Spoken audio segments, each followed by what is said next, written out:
हमारे ऊपर प्रभु की कृपा है ये हम कैसे पहचाने? तो ये 8 लक्षण प्रकट होने लगते हैं जिस पर हरिजू की प्रियाजू की कृपा है। पहला, घोर अपराध करने वाले के प्रति भी दया की भावना, शांति पहला लक्षण है। भाव में भी पहले शांत भाव है। हमारे ऊपर श्री हरिजू की कृपा है, इसकी पहचान ये 8 लक्षण। पहला, शांति, अर्थात घोर अपराधी के प्रति भी गुस्सा ना क्षमा करना, यह हरि की कृपा का लक्षण है। देख लो भाई, घोर अपराधी शब्द तो जाने दो, जरा सा प्रतिकूल हो जाए तो लाख समझाओ पर भ्रकुटी तनी रहती है। ईर्ष्या, द्वेष, मात्सर्य, द्रोह, ये उपासक के हृदय की विषय नहीं, ये तो गंदे विषयी पुरुषों के हृदय के लक्षण हैं। जहां ईर्ष्या है, मात्सर्य है, द्वेष है, द्रोह है, ये कुमति के लक्षण है, ये सुमति के लक्षण नहीं, ये हरि कृपा पात्र के लक्षण नहीं। आपसे जो अपराध कर रहा है, द्रोह कर रहा है, आपका क्षमा बल ये हरि प्रसाद से होता है। शांति, क्षमा बल, शांति, सह गया, क्या करूं, सहना ही पड़ेगा क्योंकि भगवत मार्ग में वो ऐसा नहीं होता। शांति, बुरा ही नहीं लगा, हरि कृपा पात्र को बुरा ही नहीं लगा। उमा संत के यही बड़ाई, मंद करत जो करे भलाई, ये सीधा शांति की व्याख्या है। अपने यहां मंगल गान में करत जे अनुसहन निंदक तिनहु पे अनुग्रह कियो, यह है हरि कृपा, यह है आचार्य कृपा, गुरु कृपा। अपराधी पर भी क्षमा का भाव होना, भला ऐसा है, अपराधी पर भी क्षमा का भाव होना, ये हरि कृपा पात्र में ही होगा, अन्य में नहीं। तो अगर अपने हृदय में ऐसा लगे कि ऐसा नहीं है तो हरिजू से प्रार्थना करनी चाहिए कि कृपा करो, मेरे में सामर्थ्य आवे। दूसरा, अनुसूया, वो किसी भी के प्रति कभी भी कोई दोष दर्शन ही नहीं करेगा। दोष कथन, दोष श्रवण की तो बात जाने दो। अनुसूया, दूसरों के गुणों में दोष ढूंढना ये नहीं होता, हरि कृपा पात्र में नहीं था। ये सब भजन के नाश करने वाले, जैसे पहला अपराधी पर क्रोध कर देना, तो माया ने भेजा इसीलिए था कि तुम्हारे साथ व्यवहार ऐसा करे कि तुम क्रोध करो, क्रोध करोगे तुम्हारी ऊर्जा शक्ति नष्ट हो जाएगी, अध्यात्म में जो चलने की थी। और कहीं तुमने संकल्प कर लिया तो भजन शक्ति नष्ट हो जाएगी। तो अगर भजन बल है तो गया, जरूर उसको दंड मिलेगा, पक्का मिलेगा, 100% मिलेगा, लेकिन आप खाली हो गए। ना भजन करने की वृत्ति रहेगी और ना भजन रहेगा, दोनों बात। अनुसूया, किसी के सद्गुणों में दोष देखना, गुणों में दोष ढूंढना, यह हरि कृपा पात्र में नहीं होता। ये बहुत मंगलमयी बातें जिससे हमारा भजन मार्ग पुष्ट होता है। तीसरा, वो बाहर से और भीतर से पवित्र रहता है, हरि कृपा पात्र। शौचाचार का ज्ञान होना चाहिए, वस्त्र आपके पवित्र होने चाहिए, ये बाहरी, जल रज आदि के द्वारा बाहरी पवित्रता। और निष्कपटता, निश्चलता, सत्य भाव, ये अंदर की पवित्रता है। अगर कपट है, छल है, असत्य है तो हृदय मलिन रहता है। भीतर और बाहर से पवित्र रहना, इसमें खास बात क्या है भीतर और बाहर से पवित्र रहने में? भीतर और बाहर से सदैव पवित्र कौन रह सकता है? तो बोले जो पुंडरीकाक्ष भगवान श्री हरि का, प्रियाजू का स्मरण करता रहता है, वो शवाभ्यंतर शुचि, वो बाह्य और अभ्यंतर दोनों से पावन रहता है। तीसरी जो कृपा का लक्षण है, अर्थात वो सदैव भगवत चिंतन परायण, शौचाचार का पालन करने वाला, बाहर और भीतर से हरि कृपा पात्र पवित्र रहता है। लघु शंका में जल पात्र में रखा जाता है, जनेंद्रिय को पवित्र किया जाता है, फिर हाथ रथ से धो के, फिर कुल्ला करके, आचमन करके, पैर धोकर, ऐसे पवित्र आचरण, ऐसे पशुवत व्यवहार ठीक नहीं। कुछ लोग ऐसी गलती करते हैं कि जिसमें शौच हुआ जाता है उसी में बैठकर लघु शंका करते हैं, तो सारे वस्त्र, पूरा शरीर अपवित्र हो गया आपका। तो अटैच बाथरूम की व्यवस्था माया ने कर दी है। हमें लगता है कि शौचालय अलग होना चाहिए और स्नान गृह अलग होना चाहिए, थोड़ा ही चाहे भेद हो, अंतराय होना चाहिए पवित्रता के लिए। अब ये शौचालय है, यही स्नान करना है, यही लघु शंका करनी है, तो पवित्रता का निर्वाह नहीं हो पाता। यदि जिस उस जगह आप शौच करते हैं, जो बैठकर उसी पे बैठ के लघु शंका करते हैं, तो आपको पूरा वस्त्र सहित स्नान करना चाहिए पवित्रता के, तभी बुद्धि भ्रष्ट हो जाती है। आपको मंत्र का निरंतर चलना ये कठिन पड़ जाएगा। पवित्रता का निर्वाह करो, देह राग मिटने के बाद एक स्थिति आती है, अवधूत स्थिति, उसमें फिर शरीर की पवित्रता का कोई संबंध नहीं रह जाता। पर अभी तो संबंध है ना देह भाव से, तो बहुत हो से लघु शंका ऐसे करें कि आपके पैरों में वस्त्रों में छिट्टी ना पड़े, पवित्र रहे।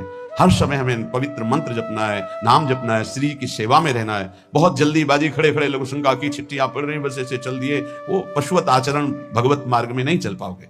वो अंदर तुम्हारे व्याकुलता पैदा करता रहेगा भोगों की, संसार की।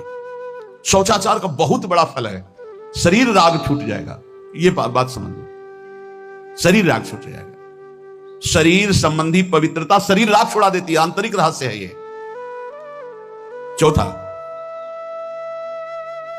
ऐसे कार्यों का अनुष्ठान न करें जिनमें हमारा भजन छूटता है, जिनमें सत्य छूटता है, जिनमें भगवत भाव छूटता है। जैसे आपके ऊपर कृपा हुई, आप भगवत मार्ग में चल रहे हैं, अब आप ऐसे संसारिक कार्यों का अनुष्ठान कर रहे हैं जिनमें आपकी चित्तवृत्ति बिल्कुल भगवत विमुख हो रही, तो जीवन का लाभ क्या होगा?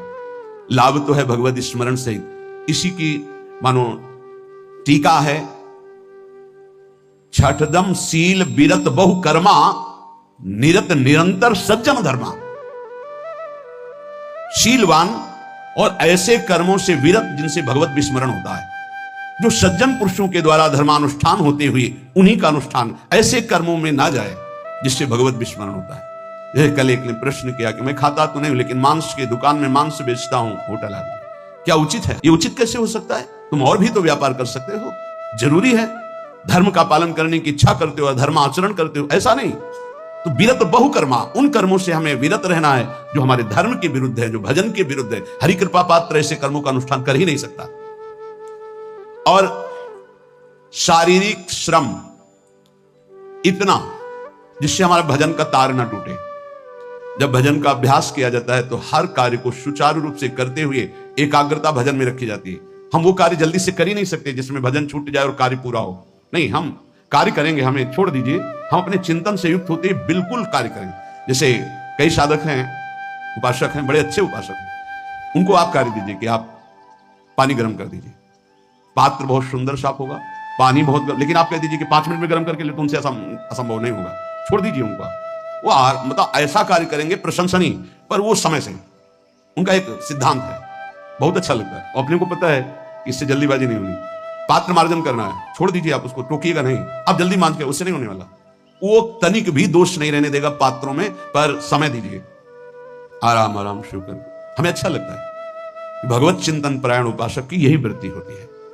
पोछा लगाना है, बिल्कुल बढ़िया लगेगा, लेकिन आपको सर से घुमा दे वैसा नहीं होगा।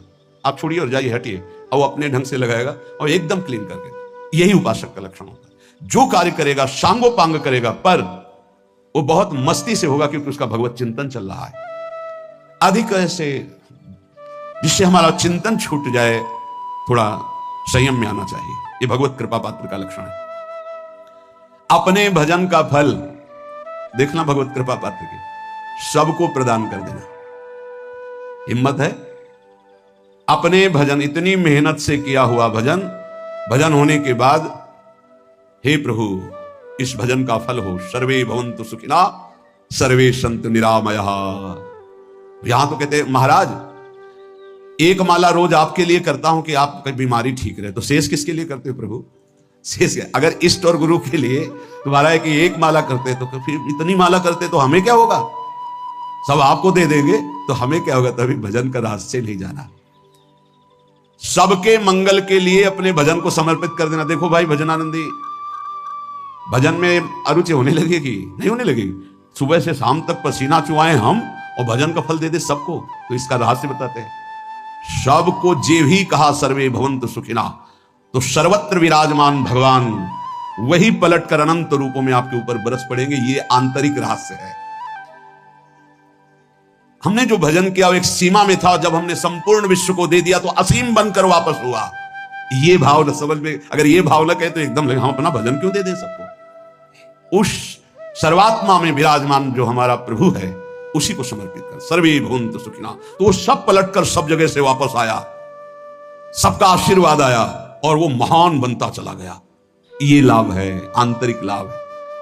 अगर तुम्हारा भाव ऐसा न बनता हो तो आप प्रभु को तो अर्पित करते ही है ना, तो वही प्रभु सब में विराजमान है, ऐसा भाव करके सर्वात्म स्वरूप भगवान को हमारा भजन समर्पित है। सब रूपों में प्रभु विराजमान है। ये हरि कृपा पात्र का लक्षण चल रहा है। और छठवां, अपने भजन से अपने लिए कुछ भी ना चाहना और दूसरों की तो बात जाने दो, दूसरों से कुछ ना चाहना ये तो ठीक है, अपने भजन से अपने लिए कुछ ना चाहना है हिम्मत। देखो ये हरि कृपा पात्र में हिम्मत होती है। अपना भजन अपने प्रयोग में ना लाना, इसका भी आंतरिक रहस्य है। अपने प्रयोग में आप शरीर को लेकर के बोलेंगे, अगर स्वरूप को लेकर तो प्रयोग की कोई वहां जरूरत ही नहीं, स्वरूप पूर्ण काम है, वहां कोई अभाव नहीं। जब आप कोई भाव अपने लिए करेंगे तो देह भाव होगा, देह भाव से किसी विषय की मांग होगी। विषय पूर्ति भजन का फल नहीं होता, भजन का फल होता विषय निवृत्ति। बहुत जोर की बात है, कैसे समझ जाए। अपने भजन का भी फल अपने लिए नहीं, दूसरों से कुछ चाह रखना तो बात ही जाने दो। भजन से भी कोई अन्य सुख की चाह नहीं हुई, क्या चाहिए, भजन ही बनता रहे, भजन का फल भजन बनता रहे, खूब निरंतर जप करते रहे। सातवां, किसी भी मान सम्मान कीर्ति पद प्रतिष्ठा के मिलने पर हृदय का असंतुष्ट हो जाना, यह हरि कृपा पात्र का लक्षण होता है। प्रणाम नमस्कार जय हो तो हृदय में असंतुष्ट हो जाना चाहिए, कोई किंचन मात्र अभिमान न उदय हो जाए। प्रभु बचाओ, ये माया की चकाचौंध से बचा लो नाथ। कौन सा अपराध बन गया कि आपकी जय की जगह यहां हमको ऐसा सुनना पड़े। जैसे एक बार महापुरुष जन कहे थे कि जब गुरुजन बड़ाई करने लगे सामने शिष्य की, तो उसको ग्रीवा झुका लेनी चाहिए, पश्चाताप करना चाहिए कि कोई गलती हो गई, आज हमारे गुरुजी ने हमारी बड़ाई कैसे कर दी। इसका मतलब कोई दोष बन गया, कोई गलती हो गई, और प्रार्थना करना चाहिए कि क्षमा कीजिएगा महाराज, अगर कोई गलती हो तो दंड दीजिएगा, लेकिन ये दंड मत दीजिएगा कि आप हमारी प्रशंसा कर रहे हैं। भगवान इससे बड़ा और कोई दंड नहीं, ऐसा महसूस होना चाहिए। सम्मानम कलयाति घोर गरलम, ये हरि कृपा पात्र का लक्षण है। नीचापमानम सुधा, नीच पुरुषों द्वारा किया हुआ अपमान अमृत के समान लगे और सम्मान विष के समान लगे। मान प्रतिष्ठा कीर्ति जिसके लिए बड़े बड़े लालायित रहते, हरि कृपा पात्र को विष की तरह चुभती है। और आठवां, किसी भी प्राणी समुदाय से संबंध ना रखते हुए सब पर दया की भावना, सब पर कृपा की भावना, सब पर करुणा मैत्री पर किसी से ममता नहीं। यह सूत्र बहुत व्यवहार में प्रयोग करने योग्य है। सबसे करुणा और मैत्री पर किसी से ममता नहीं। करुणा तो करी भरत जी ने, मैत्री भी की मृग से, पर ममता रहित नहीं रहे। ममता कर ली तो अगला जन्म हिरण का हो गया। ममता नहीं रखी, निर्ममो निरहंकारा। करुणा मैत्री तो करनी है, जैसे इसमें आदेश है, गीता में जी आदेश है, अद्वेष्टा सर्वभूतान मैत्र करुणा वच, पर निर्ममो निरहंकारा, ये साधक की चतुरता है। प्राण मात्र पर दया कृपा करुणा मैत्री, पर ममता नहीं, ममता किसी से। और यहां करुणा मैत्री ये तो गायब हो गई, केवल ममता रह गई है। अपने शरीर से ममता, शरीर संबंधियों से ममता, विषय भोगों से ममता, यही जहर है। संबंध में ये ममता ही जहर है, विचारों में अहंकार जहर है, कर्मों में ये आसक्ति जहर है। इसी जहर को मिटा दे तो जीवन मुक्त महापुरुष कर्म करते हुए, विषय सेवन करते हुए, वार्ता करते हुए, विचार करते हुए, बिल्कुल जहर रही तो उसका जीवन हो गया। तो ये 8 बातें हरि कृपा पात्र में होती हैं, इनको बार बार सुनना और हृदय में धारण करना।